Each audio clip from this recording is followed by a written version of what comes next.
नमस्कार, आप सुन रहे हैं रेडियो हिंदुस्तान। रेडियो न्यूज में मैं आज मनीषा लेकर रही हूं आपके लिए सोशल मीडिया पर चल रही एक बहुत इम्पोर्टेंट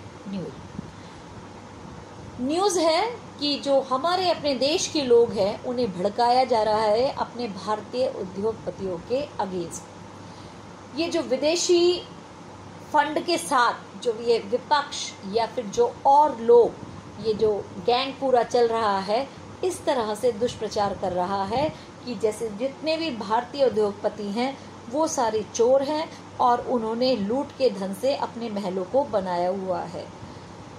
देश के हित के लिए, देश के विकास के लिए हमें इस बात को तह तक, जड़ तक जानना बहुत जरूरी है और अपने नजरिए में सुधार करना भी अत्यधिक आवश्यक है। अडानी और अंबानी जिस व्यापार में आए, विदेशी कंपनियों की बैंड बजा दी उन्होंने। बस यही कारण है कि इन विदेशी एजेंटों के द्वारा अपने ही देश का बहिष्कार हो रहा है। जरा सोचिए, जियो के आने से पहले कितनी लूट थी। जब अडानी एग्रो शुरू हुआ तो पेप्सिको, डोमिनोज, वॉलमार्ट और मैकडोनल्ड को क्या तकलीफ हुई। वो तो सालों से बड़े बड़े गोदाम लेकर बैठे हैं। रिलायंस रिटेल से अमेजॉन और फ्लिपकार्ट को टक्कर मिल रही है। दुनिया को 5G टेक्नोलॉजी चाइना दे रहा है। भारत में भी करोड़ों इंटरनेट ग्राहक है, परंतु जैसे ही रिलायंस जियो ने ये टेक्नोलॉजी विकसित की तो ये विदेशी एजेंटों ने बहिष्कार चालू कर दिया। क्या अडानी अंबानी आपसे जबरदस्ती कर रहे हैं? क्या ये दूसरी कंपनियों से महंगे हैं तो सस्ता वाला ले लीजिए। 20 रुपए लीटर पेप्सी का पानी जो 5 स्टार होटल में 200 रुपए से 250 रुपए लीटर मिलता है, हमें पसंद है।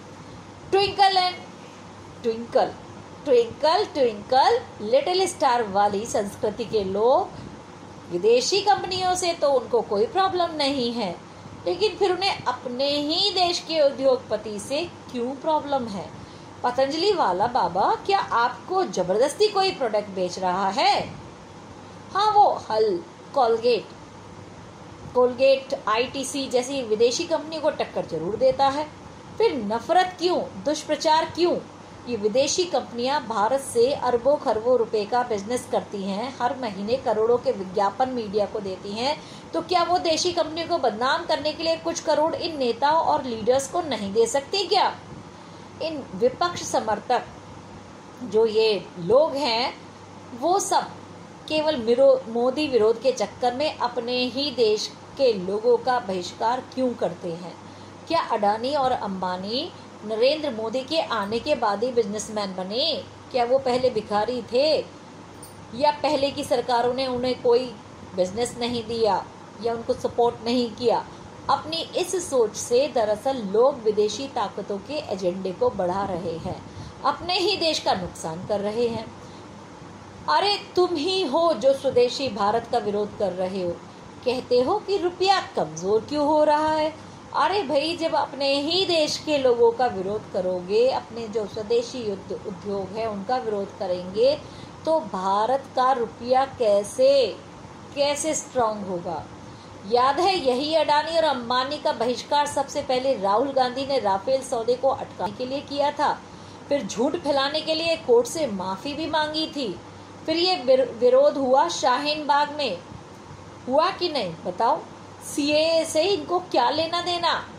वामपंथी संगठन कांग्रेस समर्थन कर रहे हैं और कुछ अकल के अंधे इसे मोदी विरोध समझकर अफवाहों को हवा दे रहे हैं।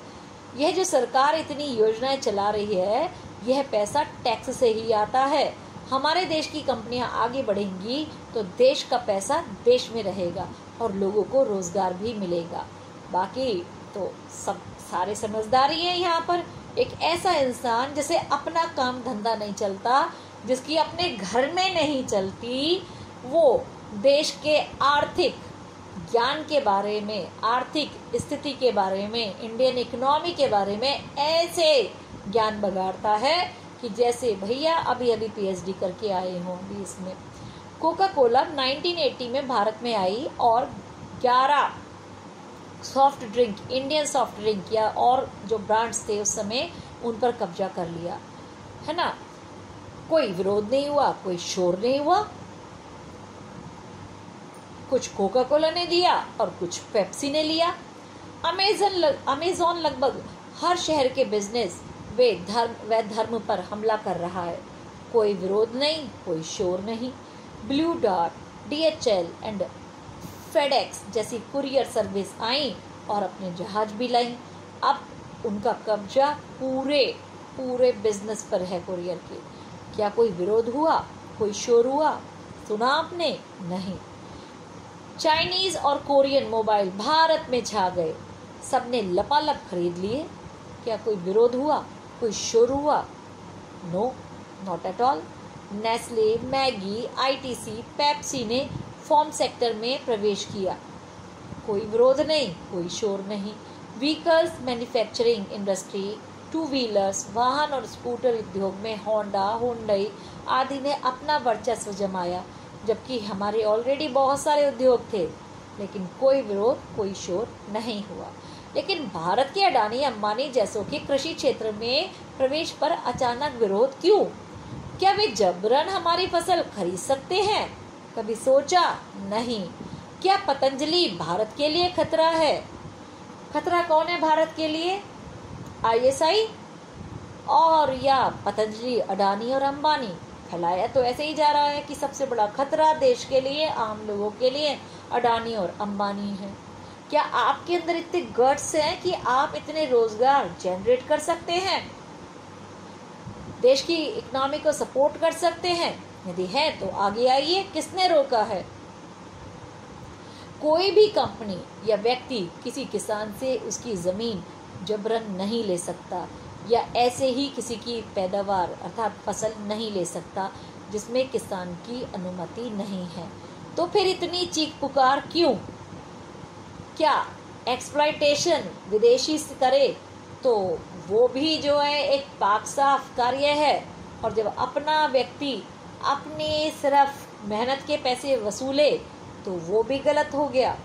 अचानक भारतीय कंपनियों का ही विरोध क्यों हो रहा है, जबकि विदेशी कंपनियां बहुत समय से कई क्षेत्रों में उत्पादन कर रही हैं? क्या यह साधारण सामान्य ज्ञान की कमी की वजह से तो नहीं, या किसी कुटिल योजनाबद्ध तरीके से भारत में अशांति, अराजकता फैलाकर विभाजित करने की प्रक्रिया का अंग है? सरकार के लिए प्रॉब्लम्स क्रिएट करें, आम आदमी के लिए प्रॉब्लम क्रिएट करें।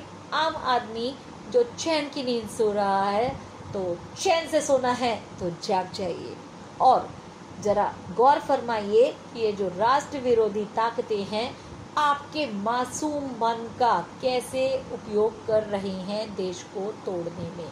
तो इन देश विरोधी ताकतों को तोड़ने की जिम्मेवारी आपकी है। सोचिए, समझिए और तब मुंह खोलिए और एक्शन लीजिए। तो सुनते रहिए रेडियो हिंदुस्तान, करते रहिए अपना काम। मैं मनीषा लेकर आती रहूंगी ऐसे ही बहुत सारी महत्वपूर्ण रेडियो न्यूज़ जो आपको झकझोरेंगी और आपकी सोच और आपके नज़रिए को इम्प्रूव करने में आपकी हेल्प करेंगी। तो मिलती हूँ फिर एक नई पोस्ट के साथ। तब तक stay healthy, stay happy and stay intelligent और वाइज ऑल्सो।